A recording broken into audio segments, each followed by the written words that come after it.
Virginia has hit a level very rarely seen over the last decade or two in Charlottesville.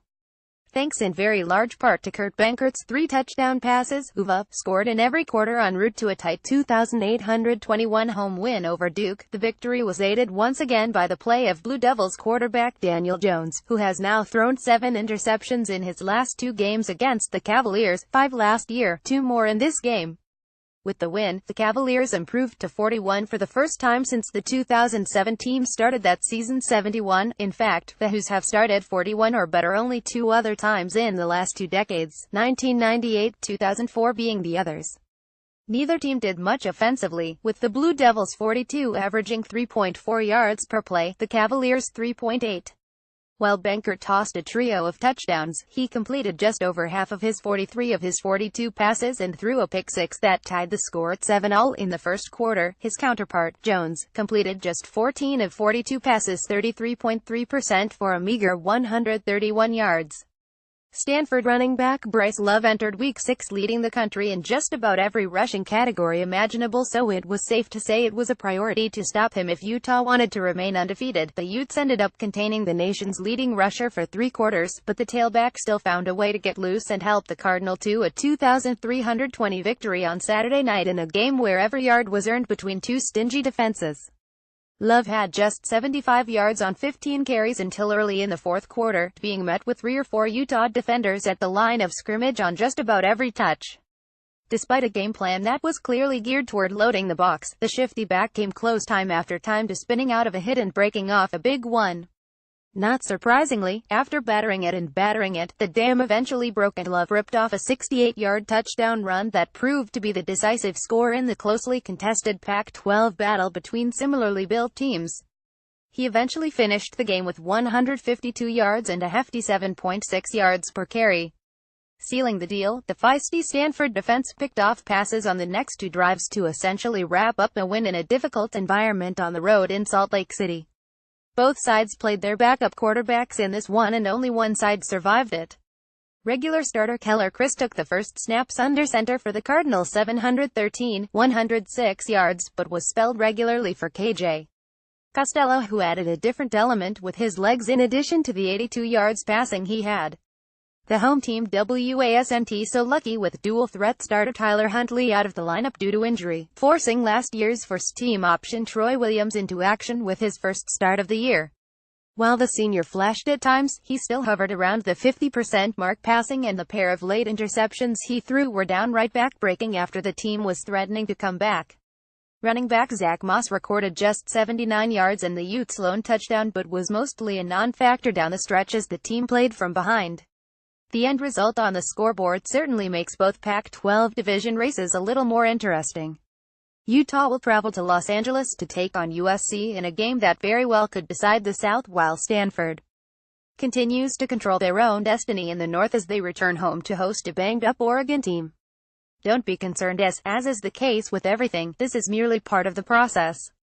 Entering Week 6, Alabama was ranked number 1 in the country and winners of 5 straight to start the 2017 season, all of which came by 17 points or more. The last 2 weeks, the Crimson Tide had won both games by a combined score of 12-53. Enter Texas A&M, which fell behind 243 at one point before succumbing to the superior team in a 2,719 loss in College Station. After the game, an innocuous question about 3 first-quarter 3-and-outs opened the door for head coach Nick Saban to continue his ongoing processing of the media. From Al.com, "We just didn't play as well tonight and you have to give them a lot of credit for it," Saban began. Then a pause. "I'm trying to get our players to listen to me instead of listening to you guys," Saban said. "All that stuff you write about how good we are. All that stuff they hear on ESPN. It's like poison. It's like taking poison. Like rat poison." Saban going from like poison to like taking poison to like rat poison in a span of a few seconds might be the most Saban thing ever, at least when it comes to publicly downplaying the media in his players' eyes. The process, though, never sleeps, especially after a closer-than-expected win from which the greatest college football coach of this generation can impart yet another lesson to his young Crimson Tide team. This might be the most impressive thing you read about all day, or night, or early morning, as the case may be. In Arizona's 4,542 win over Colorado in Boulder, Khalil Tate rushed for 327 yards, the most for any FBS player this season. That's impressive in and of itself when you take into account the fact that Tate is a quarterback. It takes on greater import. It also takes on historical statistical significance, as those 327 yards are the most ever in a single game for an FBS quarterback. Tate's total breaks the record of 321 set by Northern Illinois' Jordan Lynch back in November of 2013.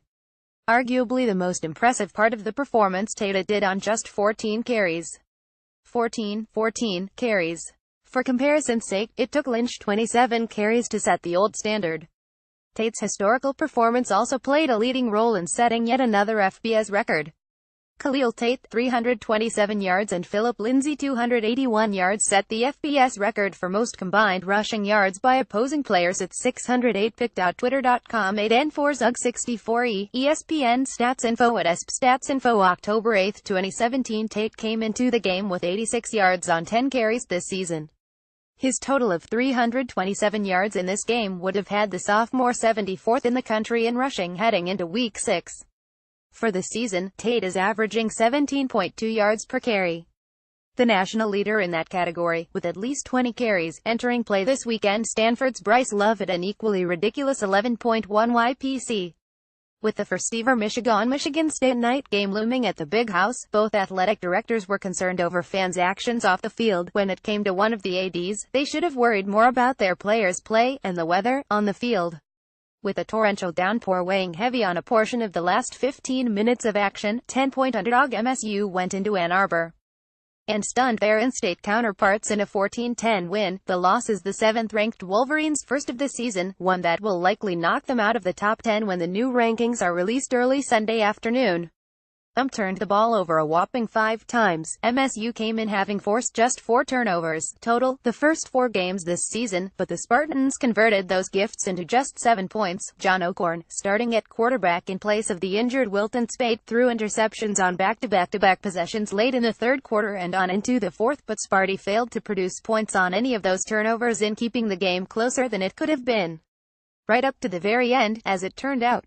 The Spartans, which held a 143 halftime lead, had 0 first downs in the second half until less than 3 minutes were remaining in the fourth quarter, and then picked up a second, on a crucial third down no less, with under 2 minutes left. That essentially sealed the upset win for MSU in the in-state rivalry game. The key word there is essentially, as MSU did their damnedest to hand the game back to its rivals, from a holding penalty on their last offensive possession that kept them from, basically, running out the clock, to an inexplicable personal foul penalty on their last defensive possession that helped give the Wolverines one shot at a failed Hail Mary with no time left.